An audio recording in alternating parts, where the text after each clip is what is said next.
It's a fantastic question to ask. So I go back, like Lynn and I will go back at least once a year to the United States, and typically to one of the big cities, LA, New York, my sister's in Florida, what have you. So it's provided me a snapshot in time. So you go back 1 year and then you wait and you go back another year. And it's been really, it's not only surprised me at, quite frankly, what I have witnessed in terms of a fundamental change, if you will, in the society. And I don't mean, I mean, we see all these stories about, all of this internal conflict and, people can't even meet and talk and families are fighting. There is certainly that. And that's part of the American political environment, which is really unfortunate. But for me, the best, I think, example that I provide to people is America has moved in my 30 years from what was an abundance mindset to now a scarcity mindset. Where when I was living in New York in the 90s, you could do anything. There was this real belief that as long as you put your mind to it and you put the time in and you worked hard, you could achieve anything. And it was a great environment to be in. I mean, you literally felt as though anything was possible. Today, the exact opposite. People, they won't really help you as much because they're afraid if I help you, then I'm kind of missing out on something.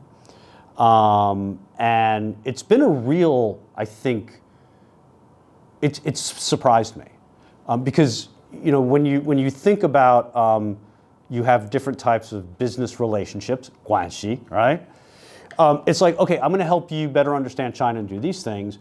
And you used to not have to say, if I do this, I need you to do this for me. People would intuitively know, you've helped me, you know what? I know what I can do to help you. And they would. And there would be this ongoing circular development that would help grow business relationships, communities, and the like. And that is no longer the case. Now there is this belief that I can't help you out because in some way my helping you is probably going to hurt me. And that has, I would say, in the 250 years of America's existence, there have probably been only a few times where this scarcity mindset has existed. Probably during the Great Depression, probably during the Civil War. I'm sure there have been a few other periods. But I find it very depressing. And what I've also noticed as well is Americans are now scared. They're scared of everything. I'll give you an example. You would, 30 years ago, I don't know, you go out on the street, you do whatever you want, and you knew that you were always taking risks and what have you. I mean, I did stupid things in my 20s in New York at 3 a.m. But I knew I was taking a risk. I did the benefits. I was like, now people don't even want to take risk. They're concerned about like worst possible scenarios that never will happen. And America was, again, the foundational elements of America is about risk taking. It's about abundance. And you go from abundance to scarcity, you become a nation that is increasingly scared. And what happens then is you retreat. You become very isolated, very lonely. And that's not good for anybody. And if you look at a culture like China, don't get me wrong, China, of course, has all the issues that they're working through, but it's not an isolated place. You have family, you have friends, you're always out together, you're always eating.